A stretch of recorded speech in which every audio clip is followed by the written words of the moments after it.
দুপৰীয়া সময়ত চাহ অকণমান খাবলৈ কাৰণে কি খাওঁ কি নাখাওঁ লাগে। সদায় বিস্কুটবোৰ খাই থাকিবলৈ মন নাযায় আৰু সদায় কিনা নাস্তাবোৰ খাই থাকিব মন নাযায়। কিবা এটা ঘৰত কৰিবলৈ মন যায়। আসসালামু আলাইকুম গাইজ, আপোনালোক সকলোকে মোৰ আন এটি মিনি ব্লগলৈ স্বাগতম জনাইছোঁ। যিহেতু মই এতিয়া বৰ বেছি একো বনাব মেলিব নোৱাৰোঁ, তথাপিতো আজি বোলে অকণমান চিৰাকে ভাবিছোঁ চাহ খাবৰ কাৰণে। বহুত দিন চিৰা ভজা খোৱাই নাই। চিৰা ভজাটো অকণমান চেনি আৰু নিমখ ছটিয়াই খালে খুব ভাল লাগে খাই। আপোনালোকে কোনে কোনে ভাল পায় ক'বচোন দেই।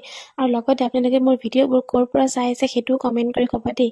তেতিয়া মই কিছুমান ভাল ভাল কমেণ্টৰ মই ৰিপ্লাইও দিম ভিডিঅ' যোগেদি, আৰু লগতে নামো ল'ম আপোনালোকৰ। চাহৰ লগতে আকৌ ভাতৰ যোগাৰো কৰি আছোঁ, যিহেতু পাকঘৰত সোমাবলৈ মই একেবাৰে টাইম নাপাওঁ।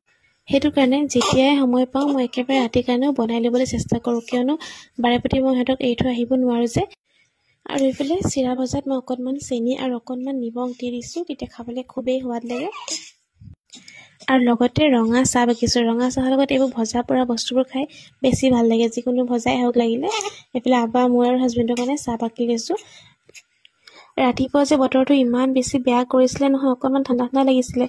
মই বোলো ঠাণ্ডা সোমাই যাব, ল'ৰাকেইটাৰ কাৰণেও বেয়া হ'ব, সেইকাৰণে বোলো এইটো মেক্সি পিন্ধোঁ। তাৰপিছত ল'ৰাৰ লগত লাগি লাগি ইমানেই গৰম উঠি গ'ল যে আকৌ মেক্সি চেঞ্জ কৰিবলগীয়া হৈ গ'ল। এই চাহ খাই লগালগ মেক্সি চেঞ্জ কৰিছোঁগৈ মই। আৰু এইখন চাওক, চাদৰখন দিছিলোঁ মই অৰ্ডাৰ মিন্ত্ৰাৰ পৰা। কিন্তু চাদৰখন মই দেখাবলৈ লৈছিলোঁ আপোনালোকক, দেখাবলৈ মই নোৱাৰিলোঁ। এয়া দেখাবলৈ উলিয়াই লৈছিলোঁ, বাট তাহাঁতে দুটাক মানে হোৱাই থৈ আহিছিলোঁ। এটা আকৌ ধুনীয়াকৈ সাৰ পাই গ'ল, আৰু এটা সাৰ পাওঁতে বাৰু একো নাই, ইটো এটাও সাৰ পাই গ'ল নহয়। দুইটা মানুহ আমি দুয়োফালে দৌৰিবলগীয়া হ'ল, কাৰণ দুইটাকে ল'বই লাগিব ন। এয়া চাওক, দুইটাকে ধুনীয়াকৈ হোৱাই থৈ আহিছিলোঁ, গম পাই। আৰু এয়া এটা বেটা সাৰ পালে, তাৰপিছত ইটো বেটাও সাৰ পালে। আৰু আজি বতৰটো যিহেতু বেয়া, কাপোৰ এটাও নুশুকালে। এই গোটেই কাপোৰ তিতা চাওক। এতিয়া গোটেই কাপোৰখিনি মই ভিতৰতে আলনা পাতত মেলি ফেন দিব লাগিব, তেতিয়াহে কাপোৰখিনি শুকাব। এয়া যোৱাকালিৰ কাপোৰ, সেইখিনি লৈ লৈছোঁ জাপিবৰ কাৰণে। আৰু আজি যিখিনি কাপোৰ নুশুকালে সেইখিনি ধুনীয়াকৈ আকৌ আলনাত মেলি পেলি থৈ দিব লাগিব।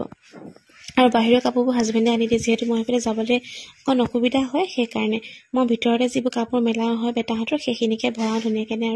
আৰু চাওকচোন, ইমান পোৱালি পোৱালি কাপোৰ, এইখিনি যাব দিলে বহুত টাইম লাগে ন। আৰু এইফালে কাপোৰখিনি ধুনীয়াকৈ মেলি দিছোঁ। কাপোৰ মেলি থাকোঁতে আকৌ হাজবেণ্ডে লৈ আহিছিলে বেটাক। তাৰপিছত এনেকুৱা জমনি হ'ল ন, মুখতে বমি কৰি দিলে নহয় হাজবেণ্ডৰ।